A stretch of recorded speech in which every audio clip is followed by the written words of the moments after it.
You may have recently heard that stress along the San Andreas Fault is currently at a 1,000-year high. But this claim is only partially correct, and I've already seen some people take it out of context. That's why I'm here. In reality, only a minority portion of the lengthy San Andreas Fault is at a record high level of stress, and records outlined in the scientific paper that is being widely cited only go back to the year 1100. So, a 926-year high specifically occurring at this 36.5-mile-long segment that just so happens to be directly north-northeast of Los Angeles. This is definitely concerning, but not something unexpected. For decades, we've known that the southern segment of the San Andreas Fault is by far the most likely stretch of the fault to be the site of its next magnitude 6.7 or greater earthquake.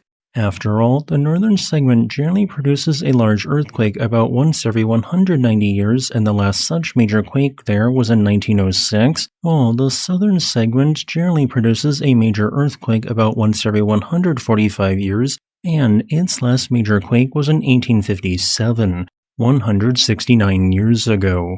The next major earthquake, when it does happen, is not guaranteed to rupture all of the southern segment of the San Andreas Fault, but the strain that has built up on the aforementioned subsegment suggests that, in my opinion, that subsegment with a 926-year high level of stress is likely but not guaranteed to rupture during that future earthquake.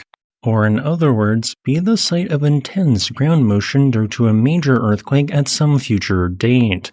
We can't predict when such an earthquake will happen. The recent data just reinforces that it could technically occur this year, although it could happen many decades from now, but scientists already knew this. The justification for this being that according to existing data, the subsegment in question ruptures when it reaches between 1.2 and 2.7 megapascals, yet it is currently at an average of 2.8 megapascals. The same scientific paper revealed another concern as well, specifically that at least a portion of the major San Jacinto Fault is also at a 926-year high level of stress and could also theoretically rupture this year, although once again that could happen many decades from now. The San Jacinto Fault segment in question generally produces a major rupture when it reaches between 1.2 and 2.9 megapascals, and yet it is currently at an average of 3.6 megapascals. A big hypothetical earthquake from the San Jacinto Fault could be as much as in the magnitude 6.5 to 7.8 range. It and the San Andreas Fault connect to each other at Cajun Pass, and if multiple large, touching, or almost touching fault lines are close to failure, a major earthquake on one can rupture the other. Cajun Pass acts as a sort of gate during major earthquakes that either allows or blocks a rupture from propagating through it given specific conditions. Thus, it's important to determine how likely each scenario is at the gate in the future, which was the original purpose of this scientific paper. The good news is that due to the high amount of stress differential between the San Andreas Fault segment and the San Jacinto Fault segments, that the two are unlikely to rupture in a single earthquake with one triggering a rupture of the other. And models suggest that a rupture of the San Andreas Fault at the Mojave South segment actually lowers the amount of strain on the San Jacinto Fault segment, known as the San Jacinto Bernardino segment, thus likely delaying the date of a major earthquake there.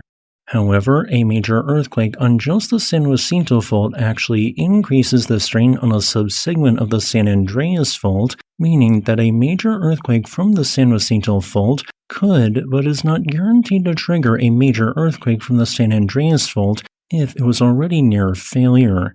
That could occur within hours, days, or weeks, perhaps longer from a major event.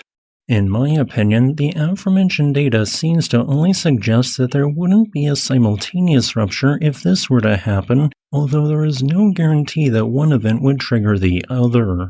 Please read the linked scientific paper in the video description if you are interested in this subject matter. As a final note, I would like to thank my new YouTube channel member Jack for Fold for supporting my work.